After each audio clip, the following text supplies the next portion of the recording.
Hi folks, so I'm putting this video together for those who are struggling with creating parallax backgrounds, and I'm going to completely start from scratch. Okay, so all I've done is click new project and I'm just typing in parallax backgrounds. I'm leaving it all default, I'm not changing anything, and we're just essentially going to take it from here. Okay, so this video essentially, guys, is just to give you an idea of how to create parallax in backgrounds, and I know a lot of you have struggled with this so far. So I'm just going to highlight and sort of start from scratch really about what parallax and backgrounds are. And in some ways this video is quite handy, so you can always sort of go back, rewind and watch this all again. So I've just got a new project, and as you know, you'll need to just log in to Construct, because sometimes if you log into it via the main page, it won't log you in at this point, so make sure you do that. That's always the first port of call. So I've got no objects in my scene at all, plain white. That's exactly what we want to see. So I'm going to start off by creating a tile background to begin with, and I'll essentially want to create 3 parallaxing layers. Okay, I'm going to begin by setting up a. I think I'll set up with the ground first. Okay. And I want to set all my sprites to 64 by 64. I want to try and keep that as a staple throughout all of my all of the sprites I make. So remember, this button here is smooth. Obviously, if you can see here, it's sort of like blurring the lines I'm sort of drawing here. Control Z to undo. But if I just turn that off, you can see I'm drawing straight lines here. So I'm just going to zoom into here. We'll change the thickness to about 6. How's that look? Yeah, it's looking good. I'm just going to stretch that across. And actually, what I've done here is I'll put my colours all the way around, because we're going to need the darker colours below and light colours on top. So let me just go with a slightly lighter colour. Paint that here. Oh, that'll do. And I'll go with a slightly darker green. Slightly darker. Had it. Okay, so tile background. So that's not stretching; it's just duplicating that tile. And I'm going to put this at the bottom.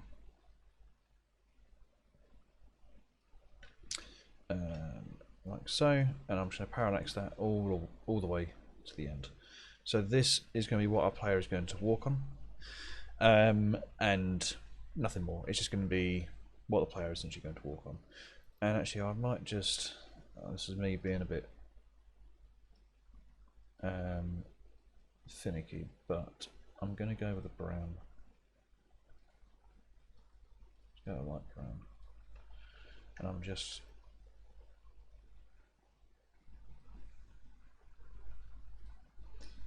the OCD in me. So we've got some sort of colour variation here. Now I'll take this colour, reduce this down, and let's just do something.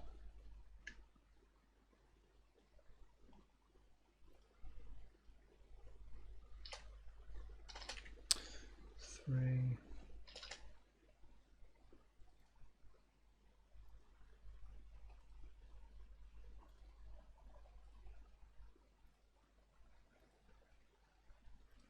Feel free, folks, to skip this part if you don't want to see me do this with every single colour here. I'm just doing it just to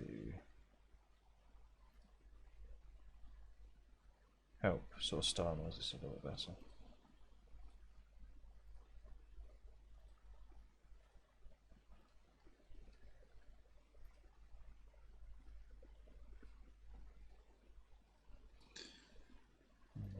Take this colour, and I'm just going to move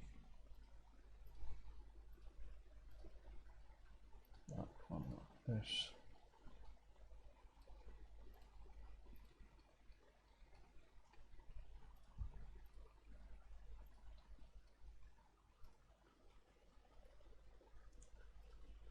I'll do the same here, just to manage that.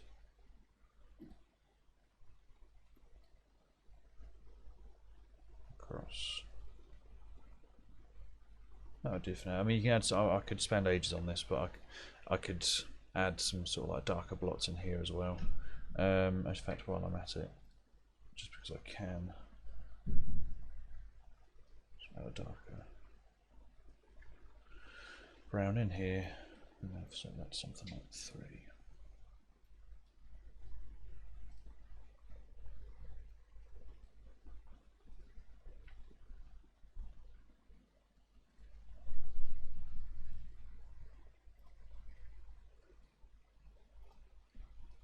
See, it's slightly more spaced out.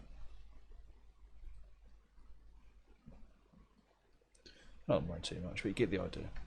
Okay, so I've got my ground tile there. Got it in game, it don't look too bad.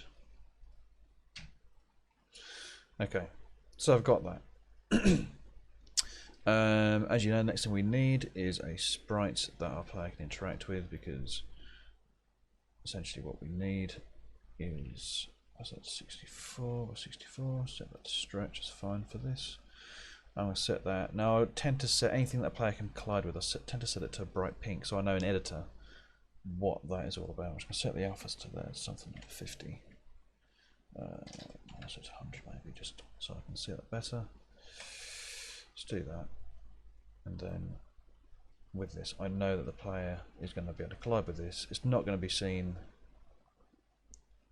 in the game, but it's just so the player can interact with it and walk across it.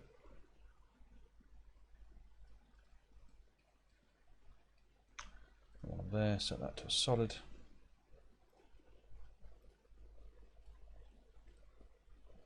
Cool. Right, the other assets I want in my scene is I'm going to need 3 different layers. So this is just going to be on sort of your first layer. We're going to come to that in a minute. I'm going to need another couple of tile backgrounds. So let's say I might draw some hills. Well, let's say trees. Okay, or bushes. So first thing I want to make sure is this is set to 64 by 64. And let's make this very big. It's just going to have to be like a, so it's 255. And scale that down a little bit more.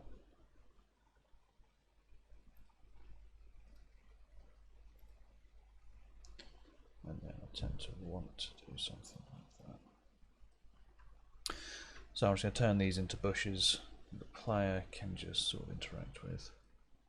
Well, not interact with, but sort of, you get the idea. The player can move past. I'm not after anything too sort of spectacular here. This is just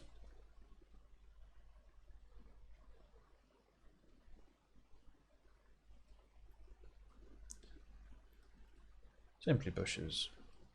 The player will just move past within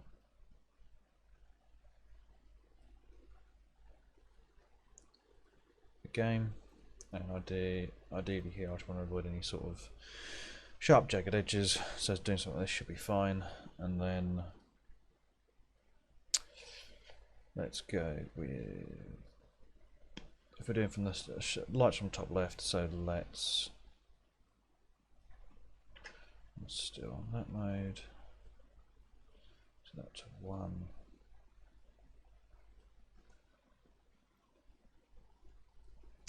I want that darker over this side. And I'm trying not to spend too long on this, folks, because this is going to take up quite a bit of time. I'm just very, very quickly and very roughly sort of going through this, and if I had more time, I would just spend a bit more time with my shading, but you get the idea. What these are just bushes that you can move past.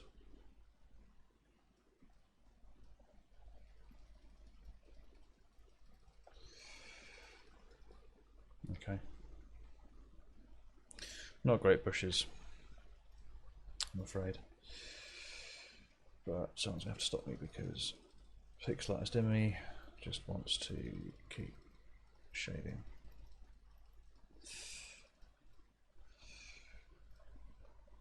And then take that, bring that up a little bit further.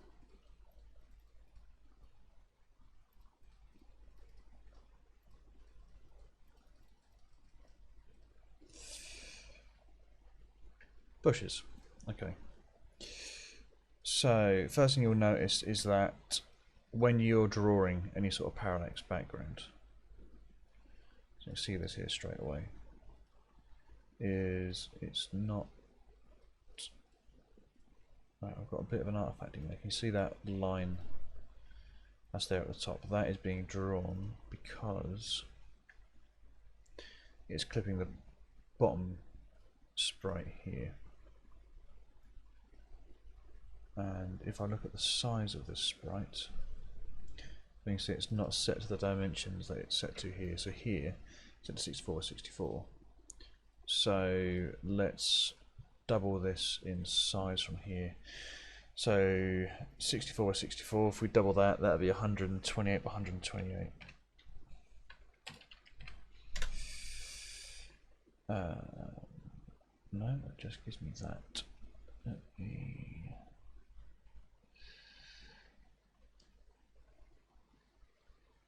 That's the...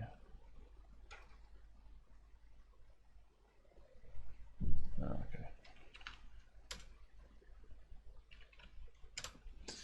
No, not that. Where is... because that's being blown up. Not just native resolution, and I think I'm going to have to, if I remember correctly, in here, project properties, if I set, there's a way here to allocate, I should have set this to pixel art really.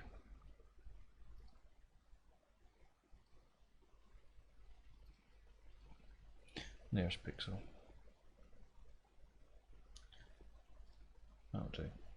So I've done there, folks. To remove that blurry effect that you can see there, I've just gone to the project settings and I've just set the sampling to nearest pixel. I go to pixel rounding as well. That will actually, no, let's turn that off because that can distort images. A little like that, but yeah, it's a little bit finicky. But you see now we're not getting that crazy sampling we were getting earlier. Okay, so we're just getting the sprite as we've drawn it. So I'm just going to move that across a little bit to remove any gaps. Let's do that, and then we're going to drag that across. Okay, so we're still getting the same effect. So see here where you've got a sharp edge here and a sharp edge here. Essentially what we need to do is make sure that with these bushes that the right hand side of the sprite here is going to match the bottom left of the sprite here. So if I go into my main sprite and amend this, so the way I'm going to have to do that is grab this colour. Actually, I'm going to grab that colour and make that a little bit wider. So I don't have to go down quite so far, and then I'll take this colour and bring this down. That's going to look a bit odd because we need to, if I 1, 2, 3, 4, 1, 2, 3, 4, so I'm at the right height. So I want to amend some of this a little bit so it looks a little bit more jagged. That'll do for now. But that should remove that crazy effect we're getting there. Doesn't look the best still, but for the purpose of this video, you get the idea. So again, the bottom left of your sprite ideally should match, or yeah, the left of your sprite should match the right, and that's essentially it. So I've got these bushes. Let's move these across. Okay, these are going to move at the same speed as the player. So these are going to be our sort of the bushes that we're going to be moving past at all times. Okay, and then on top of this, if I create another new object, again tile background, then I'm going to set this to once again 64 by 64, and this time I want to go for mountains. Okay, and for this I might go for a slightly darker green, and I'm going to use this to just have these mountains are going to form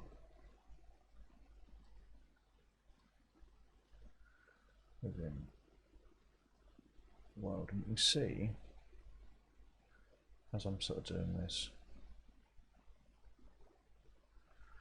so if you remember from last time, and again you tend to get a bit more sort of control through, and I'll just go a bit sort of screwy with here, and I might actually want to undo some of that because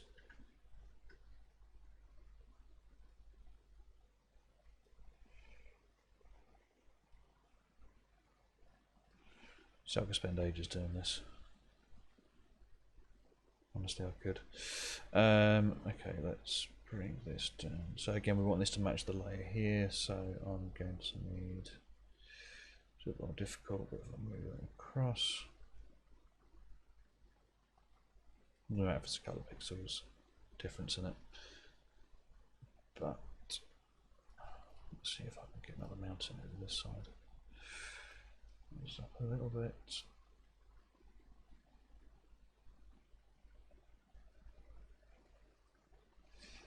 And then remove this.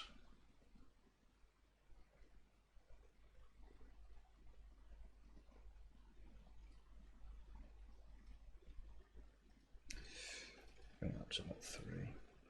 Just gives us a bit more.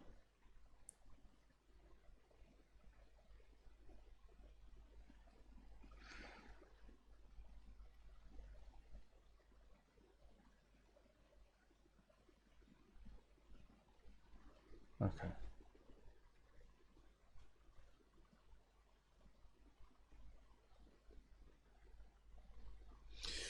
You get the idea, folks. Okay, so we've got mountain, and then I'm just going to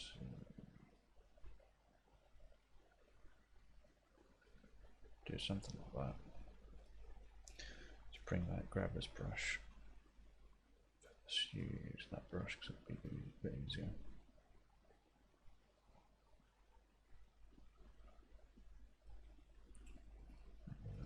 Just turn it down this a bit. Okay, something like that to give us our mountain background. Now these, as you can see, need to be bigger than what they are. And what I suggest we do in this case is that if we double this entirely, so if we go for 128 by 128, that'll double this sprite in size. And so when we scale it, there you go, those mountains look a bit better than compared to the bushes. And in fact, I might actually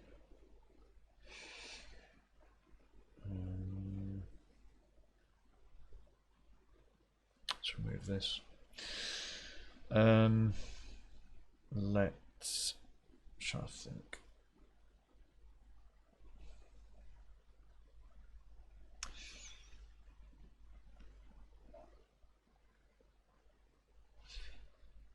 In fact,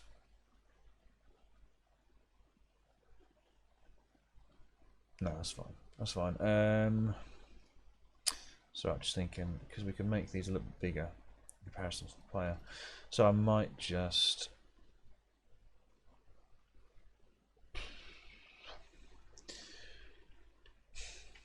let's go for 140. We're going to go a bit unorthodox in this.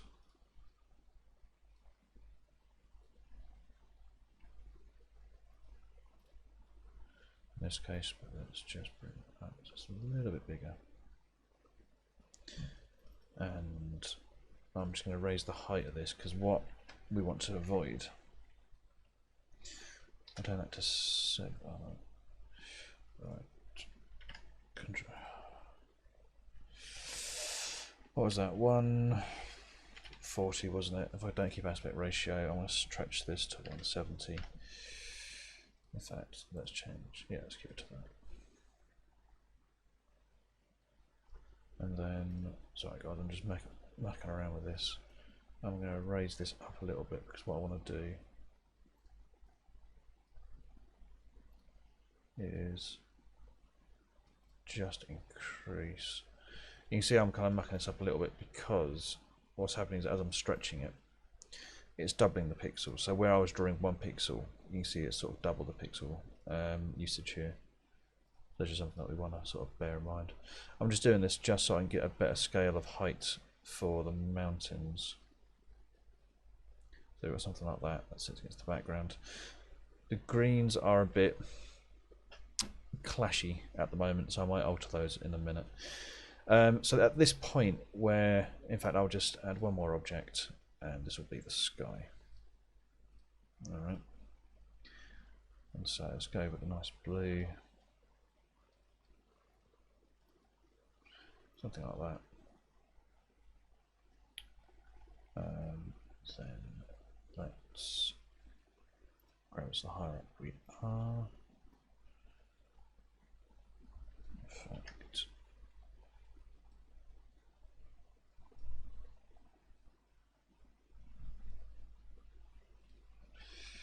And then the lower we are, let's go for a darker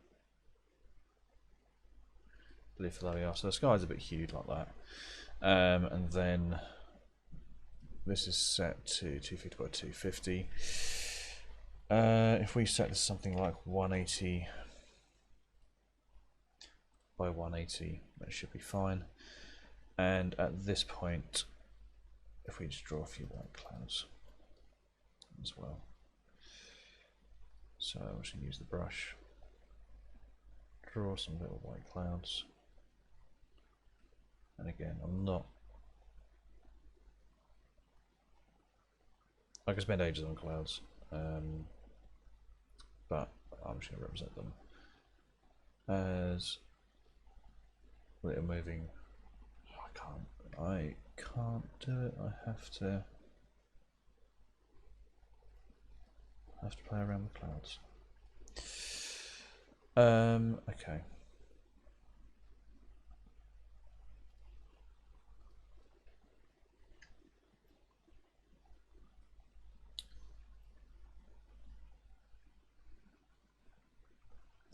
Okay, I'm not going to play around with clouds because it's going to take too long. I'm just going to do this for now, just so you can get a basic outline of the cloud. But basically what, again, just applying a little bit of colour to the clouds. So again, the clouds are darker underneath compared to what they are on top. Let's build some of this up a little bit as well.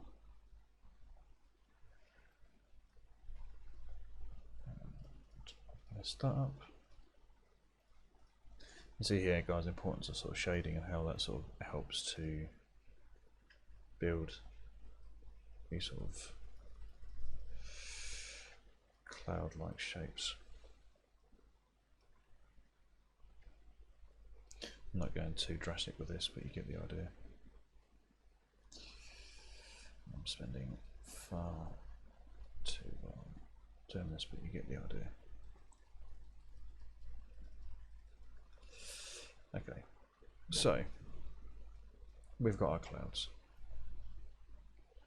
Okay, and our clouds end roughly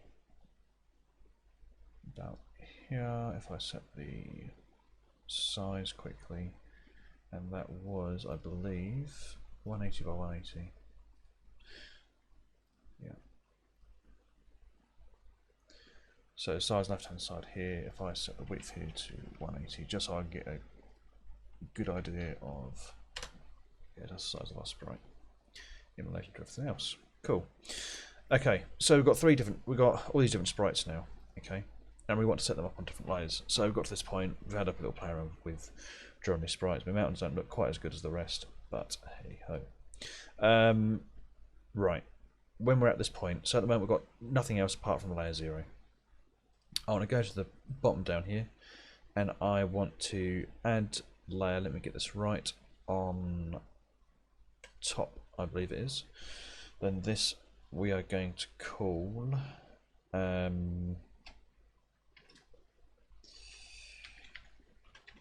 foreground. Add layer at top, midground, and background. Okay, it's important that we remember which state these are all in. Now, again, if you remember the parallaxing, it should be, from what I remember, the higher the number, the closer it is to the player, I believe. Let's test this out. Okay, so if we can actually test this by, if we set this to layer 3, so in this case it's the background. If that's closer to a still, and it's above layer 0, so if we were to set this to the midground, okay, so layer 1 is closest, no, layer 3 is closest to the camera, if that's the case. Okay, so we can test that. If I put it to the foreground, I want that on midground still, we want this on the foreground. That then sticks behind the mountains. Okay, right, so we've got this. So, foreground, whatever is closest to 0. Okay, so you see you've got 3, 2, 1, 0. The closer it is to 0, the further back or the further away from the player's eyes it is. So it's going back in the scene. Okay, so 0 is further away from you, 3 is closest to you. With that in mind, we want to set the sky to the background. Okay, we want to set the mountains to the midground, and we want to set the bushes to the foreground. So bushes in the foreground, mountains in the midground, and clouds in the background. Now these are now the wrong way around. So we're going to amend this by having foreground at the top, background to the bottom. Now this now layers everything correctly. Okay, layer 0 we're not touching because that is the default layer, and if I move around you can see that nothing is being shifted or moving according to the camera. Okay, because layer 0 is what the player is going to interact with. The player won't interact with background, midground, or foreground. Okay, these are just like scenery pieces, so to speak. Okay, so we've got that set up. We've got bushes on the foreground, and I'm going to stick the mountains behind the bushes, and we're going to have these display roughly about there, and I'm just going to drag these across.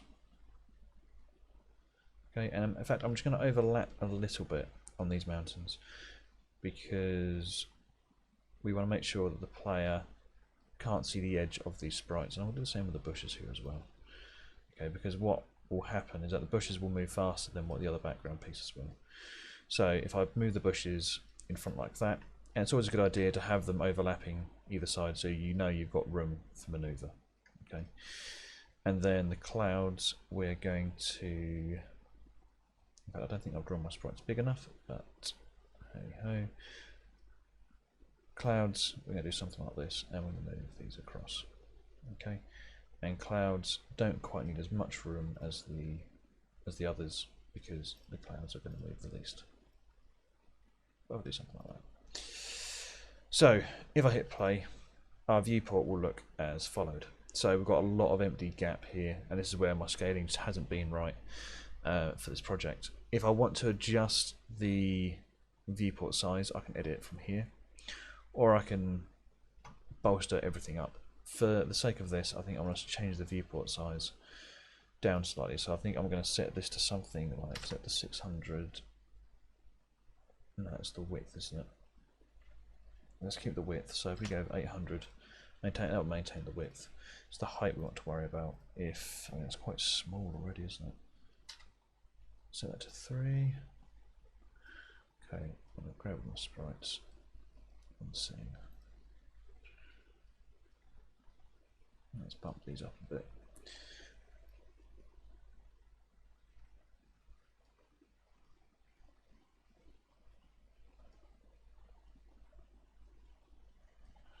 And again, you can just see where another way to do this would be to either resize all your sprites. See, I haven't got that quite aligned as I wanted it to. But hey, and then yeah, so you can see it's not quite aligned as we wanted to. We've still got a lot of blank space beneath. As a quick fix for this, I'm just going to cheat, insert new object, add a sprite, and I'm just going to go with a dark sort of browny colour. Smack that in there, and have that down the bottom, because that is just the ground. Doesn't matter if the player sees that or not, because the players don't do anything with it. Okay, so we got our scene. So we hit play, and we've got our scene all looking quite nice. Increased it. There we go. So we've got our scene. Again, we've got some little bit of white lines here. You might want to tidy these up. So if I was to come back to this, and yeah, if I zoom in, look, we can see that there's a little bit of white space here and here. And again, it's all just a matter of tidying it up. Cool. Okay, so we've got our scene. Okay, as followed. This pink line here, as we know, it has been set to a solid, and we can make that invisible by ticking initially visible. We can turn that off with this pink or with this ground object selected. Okay, and in fact, while I'm here, I'm just going to rename this to ground. Okay, because that's what the player is actually interacting with. So I've selected that, and I've just so call it ground, and I've got the set initially visible to off. Okay, and while I'm here, I'm just going to right click this, and again, folks, it's really good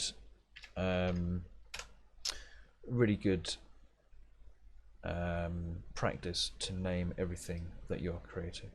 So rename that to mountains, and so it's sky, ground, rename to floor.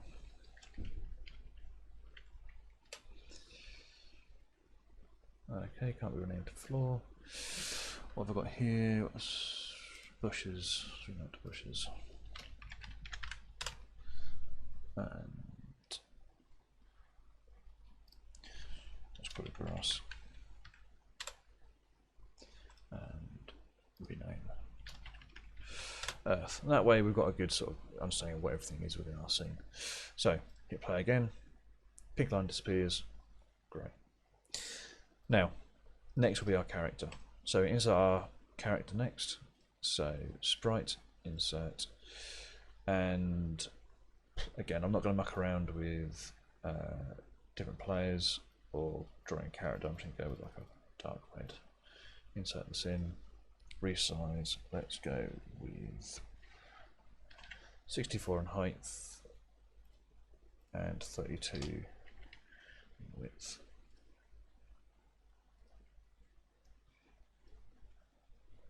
Okay, that issue that you just seen there, okay, I literally added the sprite in, went to change it, found that I couldn't change it. Okay, I'm going to click my sprite. The way I'm going to fix this, I'm going to click my sprite from this side of the project panel only. Okay, because if I click here, I'm going to click here, so I can't actually select my sprite from here. Okay, it's been obscured because it's in a different layer compared to what I want it in.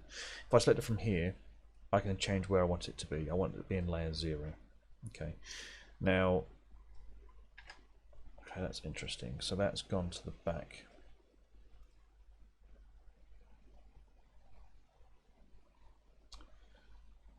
Okay, right, I'm going to resize this, move this around. So this isn't being displayed. Right, let's change this. So that is on background, that needs to be on layer 0. Layer 0, layer 0, layer 0. So that should display, but the others are displaying ahead of it. let's get this right, because getting your layers right is important. Okay, folks, so I've just fixed the issue that we had. So what I've done in order to fix this is I've created a new layer. I've called it the game layer, and it's sitting on top of everything else. So layer 0 essentially is what the background, this white canvas here, is that's what layer 0 is tied to. So that number there means we can't really remove that. That's like your default layer, and you don't really want to touch that at all.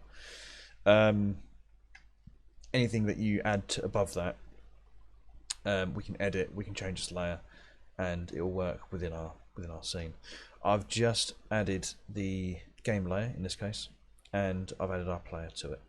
Okay, so you can see that our player is now fitting in front of everything, because it's now displaying on top. Now, what this will mean, so we can see if I hit play, our player displays as so. We now need to move on to talking about parallaxing, and what I would say before we do that is that see these little lock icons here, you see I can select these icons. And what I was meant to allude to beforehand is that if I want to select the player, so for example if I do this again, if I put the player here, okay, I can select the player now because it's in front of everything else. But if you're worried about changing the position of anything else on other layers, we can lock each of these layers, which means that now I can click on any of this, apart from that one because that's on game, but I can select any of these and they're not going to move, okay, because those layers are locked and I can't touch them. Okay, just helps to stabilize the scene. So, got a player. I'm going to add a basic platform behavior to it. So, platform, and we're going to hit play. All right, so I can move around. I can jump, and I can move around, but the camera isn't following. So, first up, let's get the camera following the player. So, if I double click, no, don't double click. If I go to behaviors, add new behavior, and click scroll to, okay, and hit play, we can move around and we can see that everything moves in accordance to the player. Now we want to change this because it doesn't give us a parallax effect, because as you can see all those background images are static, they're not actually moving at all. Okay. Also, we're lower down than what I'd like, because the camera, as you know, is taking the image point of the player. So if I select the player, go to our image point, the camera is following this image point here. It's not following anything else. So if I move the image point above the player, if I set it to something like up here, for example, if I set that to something like -50, and our sprite is 32 wide, half of 32 is 16, and then we're 64 by 64. Doesn't matter. The width is what matters, so it's dead center. Okay, so I've moved it up, and you see the camera has bumped the whole sprite down. Okay, so whereas before we were here, it's now bumped down to here.